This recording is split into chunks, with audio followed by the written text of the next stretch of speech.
Bienvenidos a News 24, el magazine de noticias y análisis en español de i24 News. Mi nombre es Carlos Burovich y conmigo en el estudio Damián Pachter. Damián, dame dos temas los más importantes que vamos a tratar en esta emisión. Así es, la reconciliación Hamas-Fatah. Analizaremos si esta vez es viable y si Israel acepta el gobierno de unidad que han conformado después de casi 10 años de enfrentamientos. También analizaremos el conflicto de España y Cataluña. Tendremos como invitados a Salem Ergui, corresponsal en Israel del diario El Mundo de España, y a la periodista Miriam Bachelón de España. Nos va a dar la perspectiva de Madrid. Muchas gracias, Damián. Los espera un programa muy interesante. Estos son los titulares. Reconciliación Hamas-Fatah. Un nuevo acuerdo para una vieja disputa.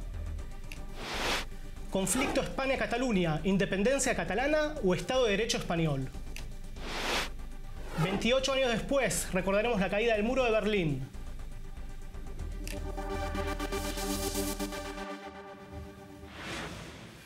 Cambia, todo cambia. Hace 100 años, en octubre de 1917, triunfaba la Revolución Rusa con la esperanza de erradicar todos los males de la sociedad denunciados por Karl Marx. La división de clases, la explotación del proletariado y la desaparición del capitalismo frente al naciente socialismo, siendo el comunismo su máxima y mejor expresión. Para poder transformar la realidad, Lenin, junto con la cúpula del Partido Comunista, estableció la dictadura del proletariado para liberar a las masas y crear una sociedad solidaria y sin clases. Un mundo feliz. Nacía así la Unión de las Repúblicas Socialistas Soviéticas. Para separar a ese mundo feliz y no verse invadido por las ideas de las democracias occidentales, en 1961 los soviéticos en el corazón de Berlín construyeron un muro de protección antifascista, como lo llamaban en la República Federal de Alemania, o el muro de la vergüenza, como lo llamaban en Alemania Occidental. Sin duda, el muro de Berlín fue el símbolo reconocido de lo que se llamó la Guerra Fría. El muro se mantuvo en pie 28 años, cayó en la noche del 9 al 10 de diciembre de 1989 y con él el experimento comunista que dejó un saldo de millones de muertos opositores a la ideología centralizada del Estado, a países satélites de la ex Unión Soviética tecnológica y económicamente atrasados respecto a las democracias occidentales. En 1989, las iniciativas de Mikhail Gorbachev rajaron en el muro que lentamente comenzó a desmoronarse. El este europeo vivía otra revolución. Los ciudadanos de la República Federal Alemana emigraban en masa de un bloque que se caía a pedazos. 28 años pasaron desde entonces y el mundo ha cambiado. La Guerra Fría entre los Estados Unidos y la Unión Soviética ha quedado atrás, pero nuevos desafíos han surgido en un mundo que se sigue reorganizando con nuevos actores en cada región. Estados Unidos sigue siendo potencia indiscutible. Rusia vuelve a ocupar espacios vacíos en la arena internacional con su presencia bélica en la guerra civil en Siria. Irán busca instalarse como potencia hegemónica en el Medio Oriente, lo que sin duda genera confrontaciones con Israel, que no está dispuesta a ceder en el terreno. Por otra parte, India y China, por su tamaño, imponen condiciones en la economía global y siempre a la saga sigue América Latina y África. Algunos países de América Latina han visto en la última década el establecimiento de regímenes populistas. En la Argentina, durante el periodo de gobierno de Néstor y Cristina Kirchner, en Bolivia desde la llegada al poder de Evo Morales y en Venezuela con Hugo Chávez desde 1999 hasta el 2013 y ahora bajo la presidencia de Nicolás Maduro. El populismo de izquierda se sostiene en base a líderes carismáticos que llevan adelante políticas que debilitan las instituciones democráticas, a la implosión de la democracia, que cuando se enfrenta con ciudadanos que no aceptan este camino y presentan oposición, el modelo populista se transforma volviéndose autoritario. La caída del muro de Berlín es un símbolo del cambio para los que creemos en la democracia, para los que creemos y pensamos que hay que respetar las instituciones democráticas. Es fundamental para que las tensiones en todas las sociedades puedan resolverse de manera pacífica y miramos estas experiencias lamentables esperando que haya un cambio que ya está tomando forma en la región. Como canta Mercedes Sosa, esperamos que estas voces se levanten y lo que quieran decir suene a victoria cuando rompan el silencio.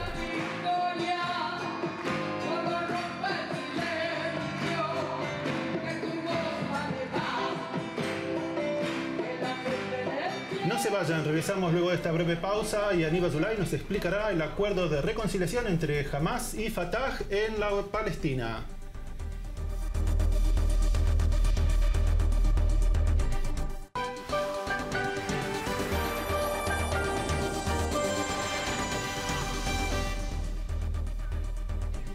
Gracias por seguir con nosotros en News 24. Empezamos este bloque con el acuerdo Fatah-Hamás. Se encuentra con nosotros en el estudio Yaniv Azulay.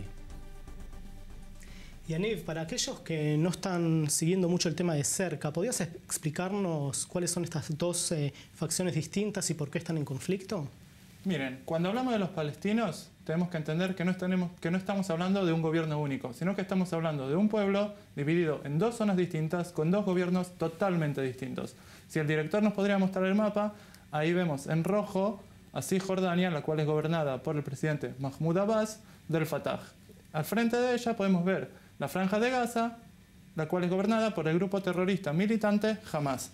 El Fatah es la facción política más grande en el gobierno de Cisjordania. Su primer líder fue Yasser Arafat, era un grupo terrorista que cuando se firmaron los acuerdos de Oslo en 1993, como parte del proceso de paz, decidió reconocer a Israel y a cambio recibió la autonomía sobre territorios que no están en disputa. Así nació la autoridad palestina que hoy gobierna el presidente Mahmoud Abbas. En el otro lado tenemos al movimiento terrorista Hamas, el que gobierna la Franja de Gaza desde que ganó las elecciones en 2006, un año después de que Israel se haya retirado de la franja. Al principio, el gobierno estuvo formado por una coalición entre el Fatah y el Hamas, pero a poco tiempo el Hamas expulsó por la fuerza a los dirigentes del Fatah y formó un nuevo gobierno. Así nació este largo y sangriento conflicto que solo por ahí se haya resuelto en octubre pasado, más de 10 años después. Bueno, como acaba de decir Yaniv, el 12 de octubre Fatah y Hamas firmaron un acuerdo de reconciliación con auspicio egipcio en el Cairo. El acuerdo intenta beneficiar a la población en Gaza y al movimiento Hamas, los cuales han soportado graves sanciones impuestas por la autoridad palestina liderada por Abbas, y las cuales no han ayudado con la crisis humanitaria que se vive en la Franja de Gaza. Si este proceso de reconciliación esta vez funciona, significaría que la grieta que se abrió en los últimos 10 años ha llegado a su punto final. Pero hay suficientes razones para ser escépticos, ya que hubo otros intentos en el pasado que fracasaron. Michael Plutchok con el informe sobre Hamas-Fatah. Under the auspices of Egyptian intelligence, Palestinian rival parties Fatah and Hamas agreed Thursday to Cairo's plan for Palestinian reconciliation. We have to fold the page of division forever to unify the efforts of all Palestinian people, and in the forefront, Fatah and Hamas, to face the occupation. We are serious and ready. You will see that we will work with all of our capacity for the success of the reconciliation, and for this to be the basis and initiation to face the Zionist scheme, which wants to take our people's rights. And supportive comments started pouring in from around the Arab world. Jordanian King Abdallah called the Palestinian president, extending his congratulations. The Egyptian government, in an official statement, extended their appreciation to President Mahmoud Abbas, who, quote, had the desire and the real will to end the division and restore the unity of the brotherly Palestinian people. But both sides have been here before, numerous times, and repeated attempts to reconcile in the past, some mediated by Cairo, have all failed.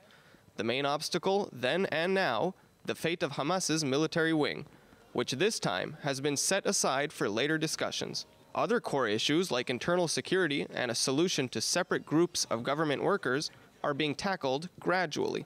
Hamas and Gazan residents stand to benefit in the short term from a potential relief in a dire humanitarian crisis, one that has been exacerbated when earlier this year Palestinian President Mahmoud Abbas imposed crippling sanctions on the coastal enclave.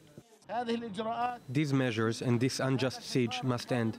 Stopping the sanctions on the Gaza Strip is left for our brothers in Fatah and the President to decide on. This is not Hamas' demand only. It is the demand of the Palestinian people and factions. The split is over. Israel has been watching the process with a weary eye, and the Israeli Prime Minister has also weighed in, saying Israel would not tolerate a reconciliation that doesn't meet international demands. Any reconciliation between the Palestinian Authority and Hamas must include compliance with the quartet conditions, the crux of which are to recognize Israel and disarming Hamas. Israel also demands the immediate release of Israeli soldiers and civilians being brutally held by Hamas. Whether this unity deal will hold water remains to be seen, and it largely depends on the coming weeks, which will provide opportunities to either strengthen ties or exacerbate existing tensions. Michael Plutchok, I-24 News. Excelente informe de Michael Pluchok, nuestro corresponsal. Es correcto. Yaniv, mi pregunta es la siguiente. ¿Cómo va a influir este acuerdo en las futuras negociaciones de paz entre los palestinos e Israel? Lo complica. Nunca fue fácil llevar a estos dos lados a la mesa de negociaciones. Y este acuerdo lo hace más difícil. ¿Por qué? Uno, Israel ha puesto un número de demandas para reconocer a este gobierno de unidad. Las demandas son: primero, el Hamas debe reconocer al Estado de Israel y desmantelar sus brigadas militares. La autoridad palestina debe tener el control de la seguridad en Gaza. Deberán devolver a todos los israelíes prisioneros en Gaza, 2 civiles vivos y 2 soldados muertos. Hamas debe cortar sus relaciones con el régimen iraní. También nuestro canal I24 News habló con el ministro de Educación, Naftali Bennett, para ver cómo el gobierno israelí mira este acuerdo, y esto fue lo que él dijo. Correcto. We're talking about not a national unity government, but a national terror government. And it's clear that Israel cannot and will not negotiate or have any sort of dealings with such a government. Would Americans be willing to deal with any government that had bin Laden as one of their parties? That's exactly what we're facing today. Como pueden ver, es obvio que todo tipo de comunicación directa entre el gobierno israelí y este gobierno unido no va a ocurrir. Pero sí hay una vía a través del presidente Trump y sus enviados al Medio Oriente, Jared Kushner y Jason Greenblatt.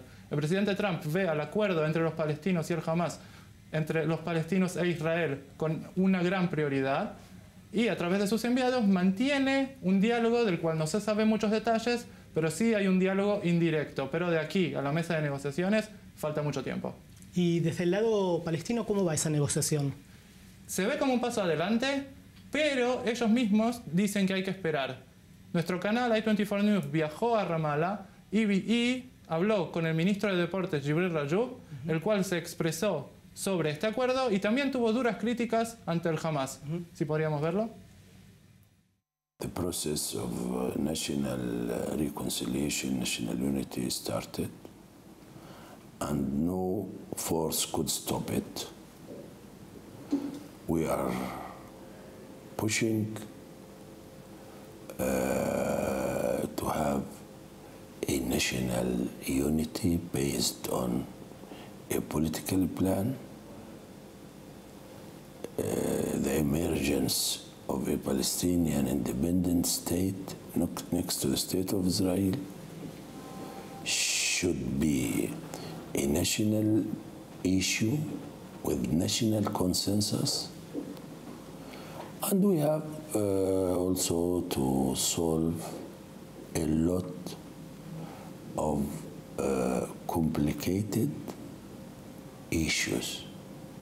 For Hamas, after more than 7 years and a half, what did they achieve? Either for their Islamic plan, or for the people in Gaza, or for the Palestinian national cause, they achieved nothing. The contrary.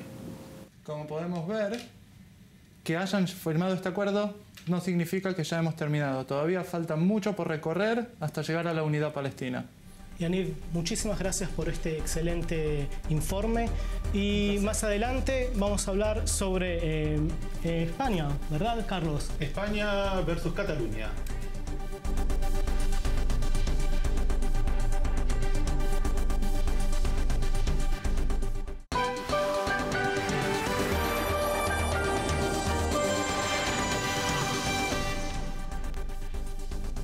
Gracias por seguir con nosotros en News 24. El 1 de octubre pasado hubo en Cataluña una votación en la que un gran sector de la sociedad catalana se pronunció por su independencia. El 27 del mismo mes, el Parlamento de la Región Autónoma de Cataluña aprobó la independencia de la región y la respuesta del Poder Central en Madrid fue la aplicación del artículo 155 de la Constitución. Para explicarnos acerca de la complicada situación que vive España, se encuentran con nosotros en el estudio Sale Mergui y Miriam Barchilón, periodista española. Bienvenidos a nuestro estudio de News 24. Bienvenidos a ambos, recién llegados de Barcelona, ¿verdad? Sí. Sí. Miriam, la primera pregunta para vos. ¿Quién gana y quién pierde todo este conflicto? Yo creo que los mayores perdedores son sin duda los catalanes.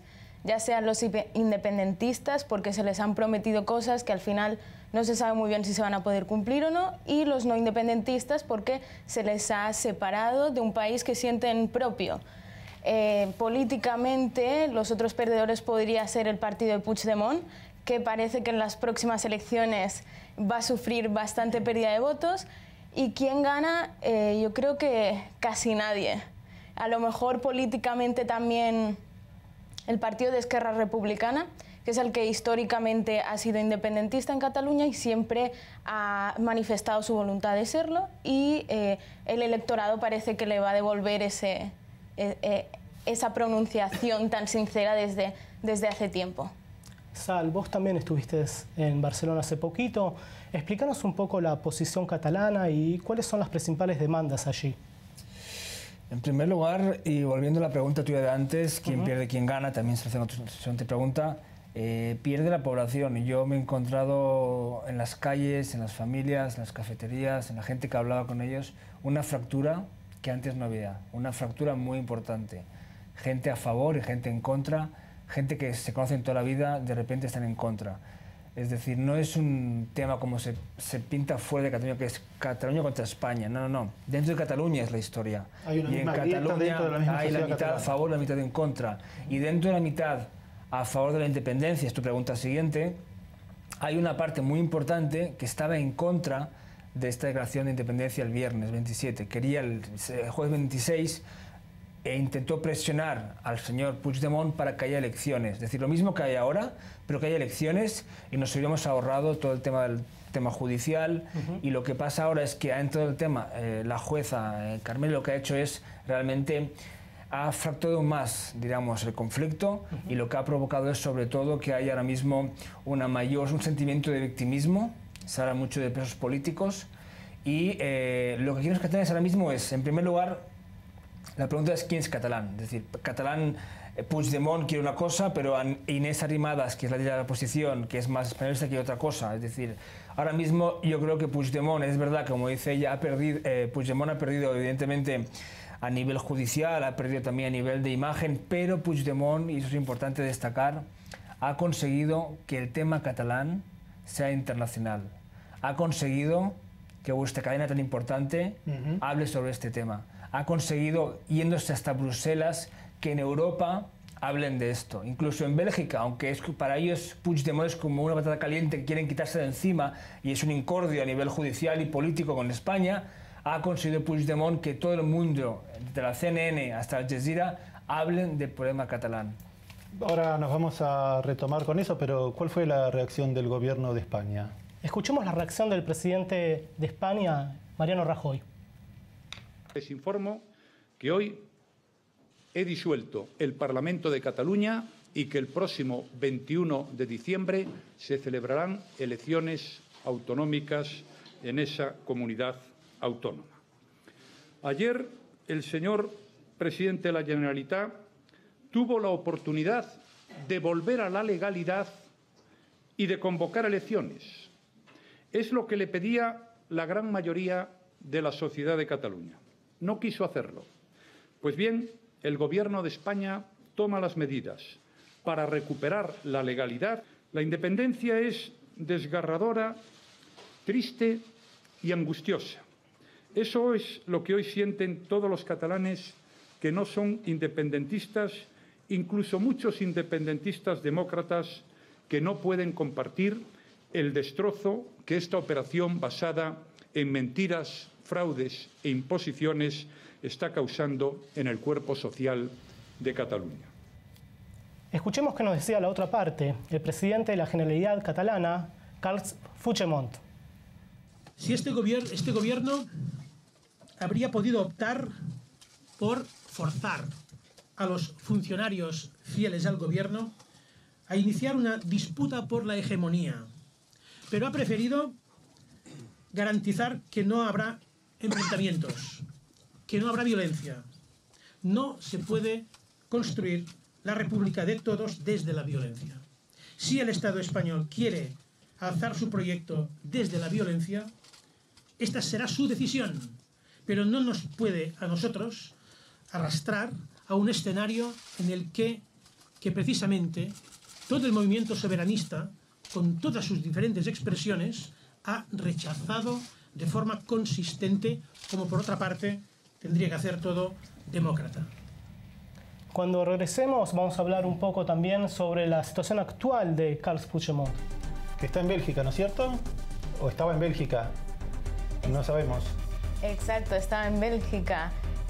Ahora forma parte de los miembros del exgobierno de Cataluña que son pedidos por la justicia y tendrán que responder ante ella. Sal, te sugiero cuando regresemos que nos des tu explicación de cómo va a seguir esta historia y qué va a pasar después del 21 de diciembre, donde entiendo se ha convocado elecciones para ver cómo termina esta historia. Tengo la solución. Muy bien, entonces nos estaremos viendo luego desde el corte. Quédense con nosotros, News 24, el magazine en español de i24 News.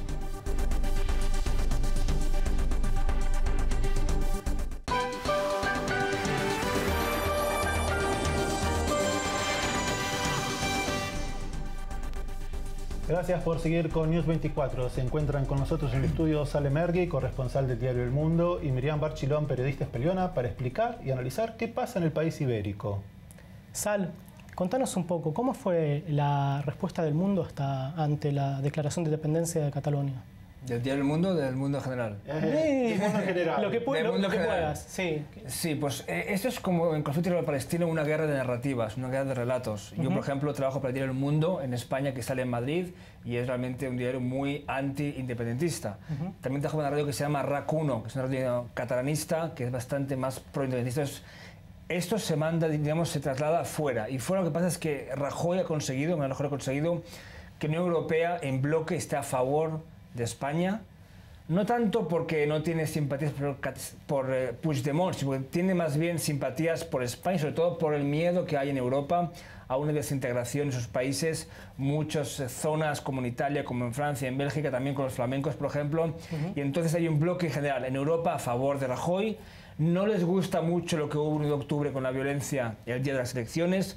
No le gusta mucho ver a Puigdemont ahora mismo en Bélgica, después en Bélgica otro proceso judicial. No gusta en Europa, en el corazón de Europa, no gusta ver a políticos elegidos democráticamente sin aparentemente hacer ningún tipo de tacto de violencia yendo a la cárcel. Eso no gusta, pero ahora mismo hay apoyo europeo. Estados Unidos, evidentemente, hay apoyo de Estados Unidos, teniendo en cuenta que Donald Trump es muy difícil analizar sus opiniones, pero está a favor de España, como realmente una semana antes de todo el problema, Trump se reunió con Rajoy y Trump dijo que a él le gusta mucho España como país unido.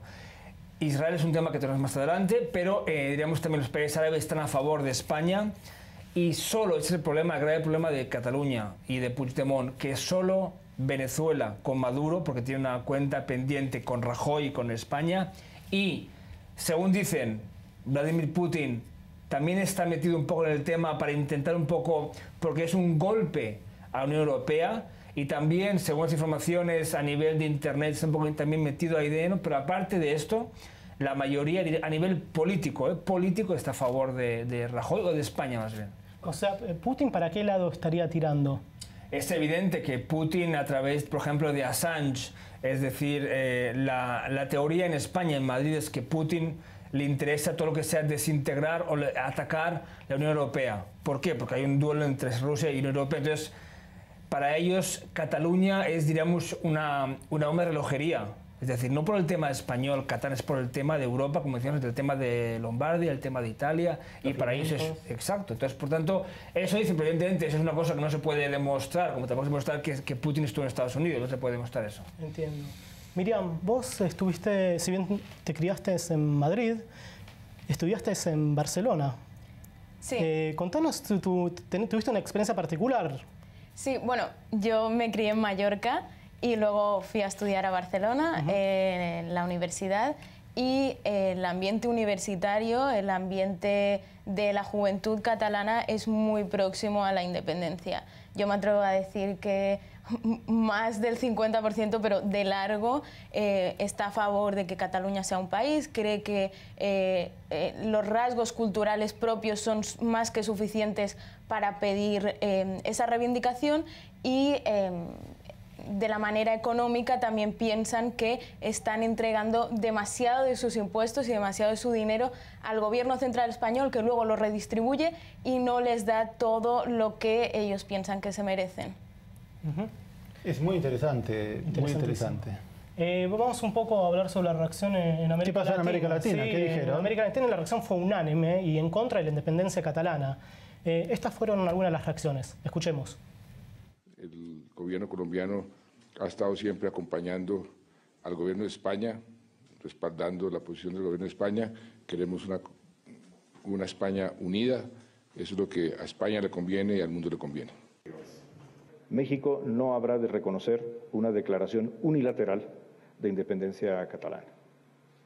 En segundo lugar, como lo dijo Donald Tusk hace apenas unos minutos, hacemos votos para que este profundo conflicto de un origen histórico complejo se resuelva a través de la fuerza de los argumentos, no a través de los argumentos de la fuerza. Sal, lo comentabas antes, la mayoría de los países europeos a favor de una España unida. En América Latina vemos que también hay cierto consenso con respecto a esto, quieren ver a la España unida. Israel, ¿dónde está parada en todo esto? Más teniendo en cuenta que en estos días el presidente Rivlin está visitando España. Es una gran pregunta que me han hecho en Barcelona mucha gente, tanto los a favor y en contra de la independencia. ¿Qué hace Israel? ¿Por qué? En primer lugar, porque Israel no ha dicho nada. Es decir, el silencio de Israel a nivel, diríamos, de comentarios, hasta que al final, debido a que Rivlin visita Madrid y debido, lo más importante, a que España se enfadó mucho por el silencio israelí y pidió de forma expresa a Israel una reacción contundente como Estados Unidos a favor de la unidad de España. Israel no se lo dio. Israel lo que dijo es: estoy a favor de España, España es un país amigo, aliado, lo que sea, pero queremos que este sea un conflicto interno y no queremos meternos. Hay muchas claves para analizar este. En primer lugar, Israel es un conflicto que no es como Kurdistán, es un conflicto que a Israel no le va ni le viene a nivel, diríamos, de geoestrategia, no le conviene, es decir, meterse mucho en el tema. En segundo lugar, evidentemente, Israel no va a estar a favor de la independencia de Cataluña, pero en Israel, que ahora mismo gobierna Benjamín Netanyahu, sus bases no olvidan, y ahora mismo lo están recordando, que España es uno de los países más anti-israelíes en UNESCO, en la ONU. Entonces es una forma, diríamos, de vengarse, entre comillas. O sea, el silencio es una manera de retribuirle las votaciones en contra que tiene Israel. Aunque estoy seguro que Netanyahu no está a favor de Cataluña. En primer lugar, porque también es el tema palestino. Es decir, no puede estar a favor de Cataluña y no de los palestinos. En segundo lugar, también el tema que en España, digamos, en Cataluña hay una tradición catalanista muy pro-israelí. Yo te cuento una nota. Estuve el viernes 27 en el Parlamento de Cataluña cuando fue la proclamación de independencia. Y había ahí Toni Florido, que es el presidente de la Acción entre Israel y Cataluña, que es una persona muy sionista y muy catalanista. Y él me decía, es decir, ellos esperaban, la gente de Puigdemont espera que Israel dé un primer paso y reconozca el Estado de Cataluña, porque ellos ven a Israel como un ejemplo de la Declaración de Independencia 48, como un ejemplo de cómo una lengua la recuperan y la convierten realmente en una lengua viva y vibrante como el hebreo, y realmente hay una conexión muy importante entre Cataluña e Israel, al margen evidentemente que hay un grupo que se llama CUP, que es un grupo el más radical de todos, que es un grupo muy anti-israelí y pro-palestino. Entonces, Israel está un poco, diríamos, en un laberinto que no sabe cómo jugar. Por un lado, está con Estados Unidos en contra de la independencia de Cataluña, pero por otro, no quiere ser demasiado, entre comillas, pro-español o pro-España, teniendo en cuenta que España también, en UNESCO, siempre vota contra Israel por el tema de la Unión Europea, no porque España sea anti o a favor. Bueno, mencionaste antes a Puigdemont, que se encontraba en Bélgica, en donde se había autoexiliado, y escuchemos lo que tenía para decir hace unos días atrás. The first question, I am not here in order to demand asylum, political asylum. This is not a Belgian question. I'm here in Brussels as a capital of Europe. This is not a matter of the question of the Belgian politics. It has no relationship. I'm here in order to act with freedom and safety and surety, seguridad. Miriam, hay un personaje que no, por lo menos yo no lo escuché demasiado, y es la Casa Real, el rey de España. ¿Qué dijo al respecto? El rey de España se dirigió al pueblo español hace aproximadamente un mes, y es una cosa muy rara en España que la monarquía y la corona se meta en política. La Constitución del 78 dice claramente que la función de la monarquía es representativa meramente, entonces que lo grave no es que no se pronuncie, lo grave es que se pronuncie porque da la imagen de que es una preocupación que llega a las más altas instituciones del país. Sal, muy cortito y brevemente, toda esta historia, el 21 de diciembre se vota, ¿cómo termina? No hay una historia final feliz, no se la corta, hay 3 procesos. Hasta el 21 de diciembre, elecciones, el proceso judicial, veremos qué pasa con los líderes catalanes. En segundo lugar, el proceso en la calle, hay ahora mismo mucha efervescencia catalana contra el tema judicial, y el proceso electoral. Son 3 vías que están entre ellas unidas, y la clave, la respuesta, el 21 de diciembre, veremos quién gana y qué mayoría tiene. Bueno, quiero agradecerles a vosotros vuestra visita y vuestro aporte para comprender qué es lo que pasa. En el próximo bloque, armas en Israel. ¿Por qué un país armado hasta los dientes no ocurren sucesos como los de Estados Unidos? Y recordaremos la caída del muro de Berlín 28 años después. No se vayan, que ya regresamos.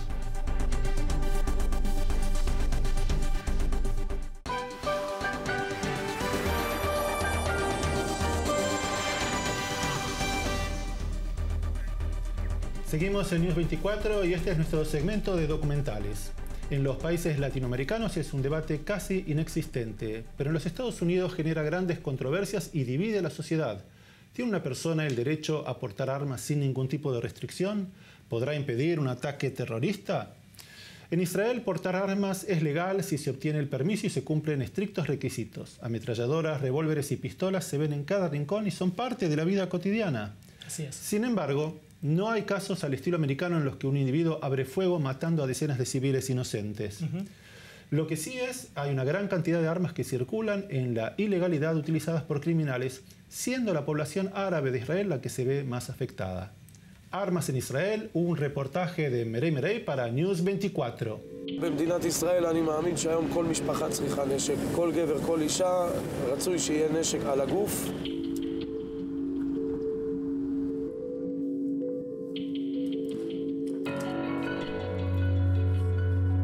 אם נועדנו לחיות על חרב, עדיף תהיה מונפת ביד ולא מונחת על הצוואר.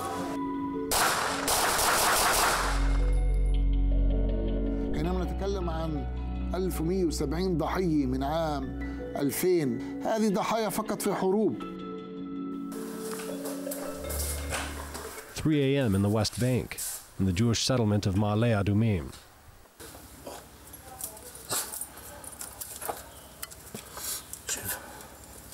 Just like many other residents of the Jewish settlements, Eitan Cohen never goes out without his weapon. Indeed, 54% of the weapons legally bought in the country can be found here in the West Bank. To go to work every day, Eitan has to pass through zones forbidden to Israelis, Palestinian areas under the control of the Palestinian Authority.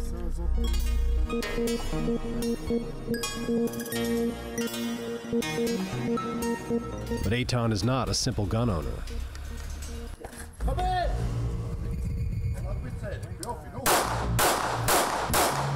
For years now, he's been the manager of one of the numerous shooting ranges in the country, and he's trained thousands of people, men and women of all ages, who wanted to carry a weapon.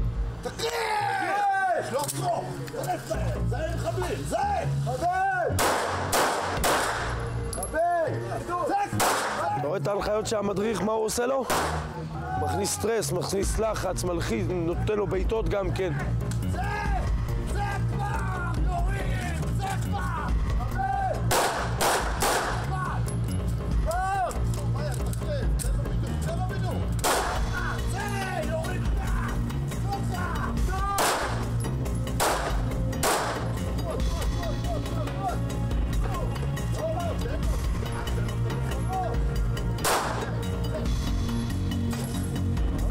שם לב שהוא מסמן את הפגיעות, הוא רושם כמה הוא פגע, כמה הוא פספס. אם הוא לא משפר את זה, אם הוא לא מגיע למצב של 0 פספוסים, הוא לא עובר. Precision is mandatory, and in spite of the adrenaline rushes during the shooting sessions, for Eitan, one does not carry a weapon for pleasure. זה לא מאהבה לירי, זה לא לספורט גם לצערי. יצר ההישרדות, אם אנחנו לא נגן על עצמנו, מה שקרה לעם היהודי, לפני 75 שנה פשוט יקרה שוב. זה המקום להגיד לכל העולם, לא יותר, לא יקרה, לא יקרה. ביום שהאויבים שלנו יורידו את הנשק, יהיה פה פשוט שלום ושלווה. ביום שאנחנו נוריד את הנשק, לא תהיה יותר מדינת ישראל. Carrying a weapon is often synonymous of mass killings like we see in the U.S. Yet in Israel, this type of incident is extremely rare. The reason? Weapons professionals as well as police forces mention the quality of the training and the very strict and mandatory conditions required to get a weapon, but not only. פה במדינת ישראל האזרחים הרבה יותר מושמעים. אנשים שמחזיקים כלי נשק הם עברו לפחות 3 שנים בצבא. המודעות פה במדינת ישראל, גם בקרב היהודים, הנוצרים, המוסלמים, יש מודעות וסביבה והבנה בנושא של ביטחון, וזה שונה לחלוטין מאשר בארצות הברית לדוגמה. But the goal of the police is completely different, to fight illegal weapons and the dozens of them that are said to be in circulation in the country. נתונים כלליים, אנחנו יודעים שיש אלפי נשקים. אנחנו גם זיהינו וראינו גם נשקים שאנשים פליליסטים, אנשים שמבצעים פעילות פלילית, גונבים אקדחים ונשקים מבסיסי צה"ל. ברגע שיש לנו מודיעין, אנחנו פועלים. גם בתוך כפרים יהודים, גם בתוך כפרים ערבים. But in spite of the police efforts for Kamal Riyan, the situation is very worrying. Only a few kilometers from Tel Aviv, Kamal has founded an association to eradicate violence in the Arab sector. كل الذين يتعاملون مع السلاح في القرى والمدن العربية معروفون، وكأنه لهم فروع معروفة. يعني كل إنسان يريد أن يحصل على السلاح خلال 10 دقائق يستطيع أن يحصل على السلاح. But if Kamal Riyan became an activist and a specialist on the matter, it's mostly because 9 years ago he went through a tragedy.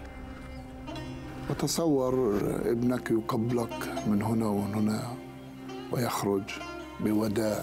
هي آخر حركة كانت له حينما خرج من البيت لي ولأمه. وبعد أقل من نصف ساعة يعني يدق جرس الهاتف وببلغوك بأكثر خبر مؤلم في حياتك، إنه ابنك تم إطلاق الرصاص عليه. بعد أحداث أكتوبر يعني تم دخول السلاح إلى المجتمع العربي بتدفق ليس طبيعي. نظرية المؤامرة تقول إسرائيل تبعث بالسلاح لهدف هي وضعته. النظرية الأمنية العربية الداخلية تقول نريد أن نجمع هذا السلاح، نعم، لنحافظ على أنفسنا وندافع عن أنفسنا. هذا فقط الأيام والتاريخ ستثبت ذلك. هل هي مؤامرة أم هو جهل لأبنائنا؟ سواء جهل أبنائنا أو مؤامرة الدولة، نحن الضحية. ما هذا الجهد بما هو أقدس من المسجد الأقصى وأقدس من الكعبة اللي هي حياة الإنسان. الإنسان يستطيع حتى في لحظة الألم والحزن والمرارة أن برضو يقدم للآخرين وللمجتمع. لا طالما لم نستأصل العنف من داخل الأسرة، والعنف ضد المرأة، والعنف ضد الطفل، والعنف ضد الجار، سنبقى في نفس الدائرة حتى لو سحب السلاح من بيوتنا. Es cierto, Damián, en Israel no hubo casos como los de Las Vegas o el de San Bernardino, pero la proliferación de las armas ilegales debe ser eliminada para evitar muertes innecesarias, en especial dentro de la sociedad árabe israelí. Cuando regresemos, Jonathan Regev, nuestro corresponsal, nos cuenta sobre la caída del muro de Berlín.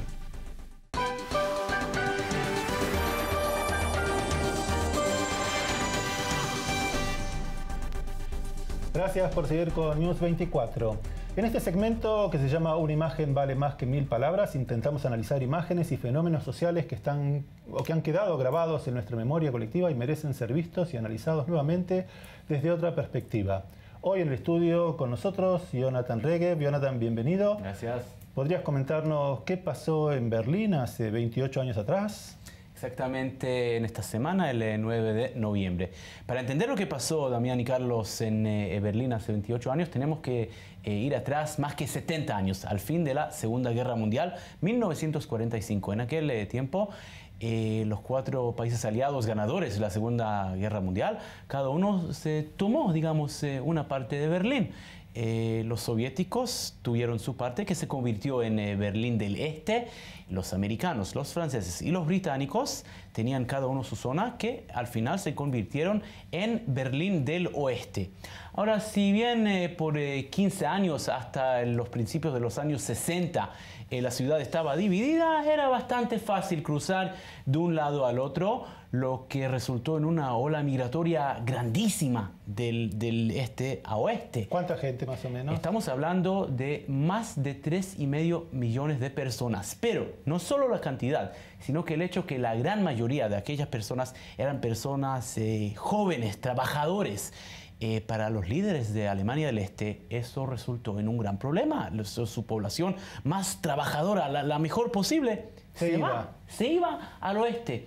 Entonces, en 1961 decidieron la gente en Berlín del Este, quizás en Moscú también, que eso hay que pararlo. De aquí, de una noche al otro, de un día al otro.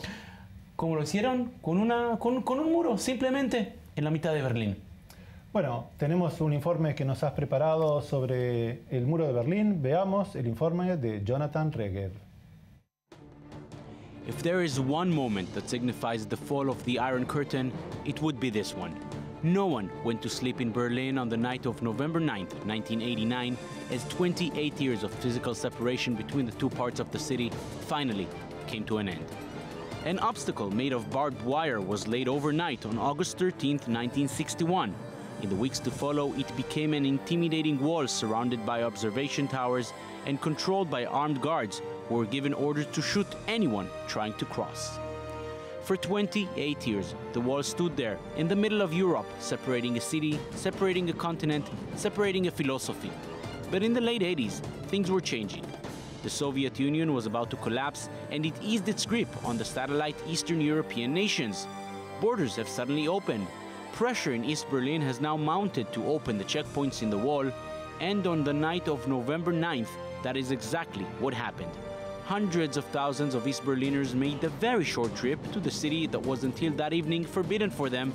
They were met by West Berliners who greeted them on the wall and began to tear it down.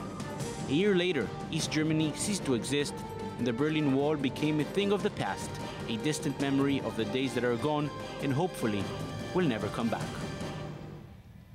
Jonathan, muy interesante. Hemos visto imágenes que son realmente históricas porque la gente debe recordar que Alemania estaba dividida.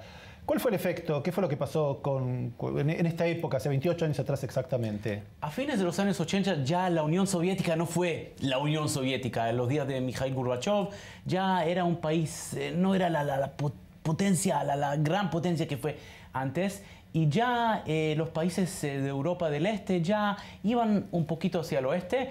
¿Qué hizo Hungría, por ejemplo? Abrió su frontera con Austria. De repente, la gente de Europa del Este podía viajar al oeste. Ciudadanos de Alemania del Este viajaban a Hungría, de ahí a Austria y de ahí a la Alemania Federal, a Alemania del Oeste, y eso produjo una gran presión en la Alemania del Este. Abran la frontera, no solo en Berlín, sino que en toda Alemania. La noche del 9 de noviembre de 1989, por varias transiciones que pasaban en la Alemania del Este, llegó básicamente toda la ciudad de Berlín del Este. Empezaron, vamos a decirlo así, empujar el muro hasta que cayó. Hasta que cayó. Y vimos que pasaban de un lado al otro y que eran bien recibidos, felizmente recibidos. Muy felizmente. No solo en Berlín del Este querían ver que el muro caiga, sino que también en el oeste. Y tenemos que recordar, es una Alemania. Es cierto que la dividieron por razones políticas, pero era un país, era una ciudad, y toda la gente quería que se unificara. Al final pasó. Jonathan, muchas gracias por tu informe y por tu aporte a esta imagen que vale mucho más que 1000 palabras. Esto es todo para esta emisión de News 24, el magazine semanal en español de i24 News. Ya podemos adelantar que la semana que viene vamos a tener una entrevista con Darío Hinchuk. Darío Hinchuk fue una persona sumamente interesante, miembro e involucrada con el plan nuclear argentino, que tuvo conexiones con el plan nuclear iraní en sus primeras instancias. Bueno, pueden seguirnos también en Facebook y en Twitter y por supuesto en nuestro sitio web que aparece aquí en la pantalla. Damián, muchas gracias. Nos estamos viendo en el próximo programa. Así es. Los esperamos en el próximo programa de News 24, el magazine en español de i24 News.